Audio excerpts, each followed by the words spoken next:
Unlock fulfillment by managing time. In today's video, I'm going to tell you how to manage your time and then how you can use that to feel more fulfilled and happy within your life. The first piece is to identify where is your time even going. In the past, it was so easy for me to just float along in life, not knowing where my time was going. I would just haphazardly do certain activities. So it was important for me to identify my time wasters.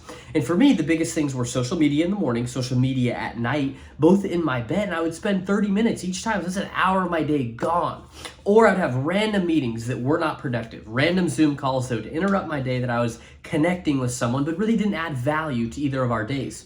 So it's easier to find straight up waste in your life than it is to add. So many people are like, add this time management hack, add a schedule, stuff like that. But those things are just taking more time to do. So instead, it's easier to find your time wasters. The way I did that is just deliberately tracking a week of my life. So I'd track a week of my life down to the 30 minutes. So every 30 minutes, what was I doing during that 30 minutes? Was I on social media? Was I working? Was I lifting? Track a whole week and you'll be baffled with how much time you are wasting. For me, I accumulated 20 hours of straight waste. And this means things that are social media, video games, stuff that does not contribute at all. Don't be wrong, it's totally okay to scroll a little bit or play a little bit of video games. But for me, 20 hours is a lot. It's a lot of time that I could be used with family, could be used with friends, could be used building my business, whatever. So tracking a week can be really helpful. The way you do this, you just grab a Google Sheet. You can lay out all the times and then just copy and paste that 7 times. And then you could put little labels next to them of like work, YouTube, social media, fitness, whatever, and then you can label them throughout. And then I like to label them green or red, whether I was doing productive things or wasting time. And the way you can also be productive with this is ask yourself, what changes do you want to make? And the way you can look at this is crafting your ideal day. So for me, when I think of my ideal day, it's working a lot, going to the gym, and then spending time with meaningful people after all those things. And I didn't just find that, it didn't just come up. I was like, yep, here's my ideal day. I had to experiment. When do I feel the best? At the end of the day, when do I feel the best? Because in the morning, I don't want to work. I don't want to go to the gym. But at the end of the day, I feel the most accomplished and the best. So for you, pay attention to how you feel at the end of the day. Maybe you thought that laying around and lounging all day would make you feel great and that's your ideal day. But you find out at the end of the day that you feel sluggish, you feel lethargic, you feel lazy.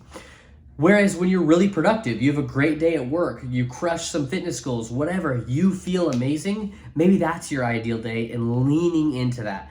And then you could ask yourself the question, how do I want to spend my time differently to craft my ideal day and stop wasting the time so I become more fulfilled?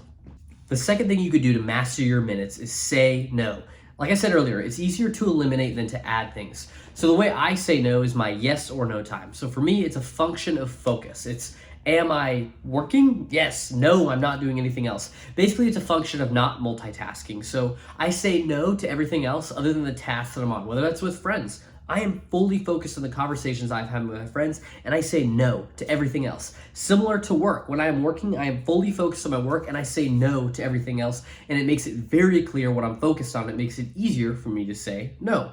And even if it's uncomfortable, say no, whether it's with work, friends, whatever. If you have an empty calendar, you are the one that is in charge of your time, and you do not owe anybody your time with the exception of the children because you brought them into this world. That's my opinion though. That's a completely separate topic. With that being said, with your friends, you do not owe them time. With your family, you do not owe them time. Your time is your time. And if you have an empty calendar and that's what you want it to look like, great. Keep it that way. And you could say no even if it's uncomfortable. If you don't want to do it, say no. There's social repercussions, but there's no social laws we need to live by. I think so many people think, oh, well, I have to do this because I have time. I think it's bullshit. There's just social repercussions if you say no. The social repercussions are people are going to not ask you to do things, and then you're not going to be uncomfortable, and then you're going to have free time, which is the outcome you want, so it makes it easier. But it's uncomfortable at first to say no. And you are not selfish by doing this. I think that time is so limited, it's the only asset that is non-renewable, so protect it. If you want to spend a night with your kids and your family, that's what you want to do, and your friends are saying, oh, let's go do this, but you don't want to do it, say no to it. It's the same thing that if your friends want to go get drinks with the boys, but you don't want to do it, and you just want to chill at home and do absolutely nothing, say no, because it's the only asset that is non-renewable, so you need to protect it. The third thing you could do is start aligning your time with what you want to accomplish. So I like to have a time budget. I just think of how much time is acceptable to spend on a day on X, Y, or Z, whether that's my work, whether it's video games, whether it's fitness. And it's based upon the season of my life. So if I'm in the season of building my business, most of my time needs to go towards building the business.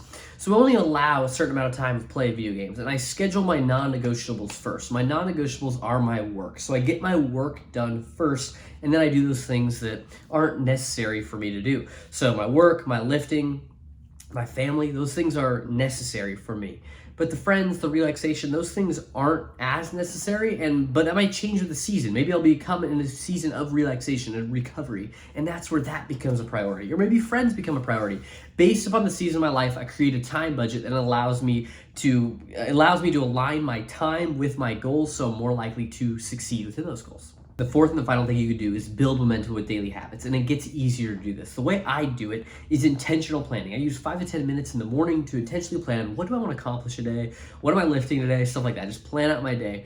And I use a sticky note to do this. So maybe you're in a season of getting fit, and in your season of getting fit, you could be like, okay, I need a meal prep for the week, I need to go to the gym, and I need to go to sleep on time. And those are your sticky notes. Or for me, maybe you're building a business. You just send this amount of emails, and you need to work on these things. You need to make YouTube videos, whatever. Plan the day. Intentional planning makes it easier to budget your time.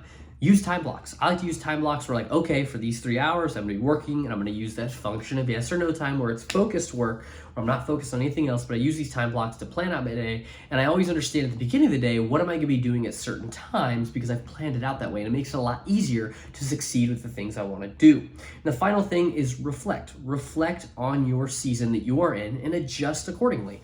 If you find that you're not in a season of work and you're in a season of family, put more time and put more intention into that, because that stuff is just as equally as important as the work, depending on your goals. That's how to unlock for your fulfillment by managing your time. Time is such a huge thing. And if you like this video, please comment below what was your favorite part, and I'll make more of them.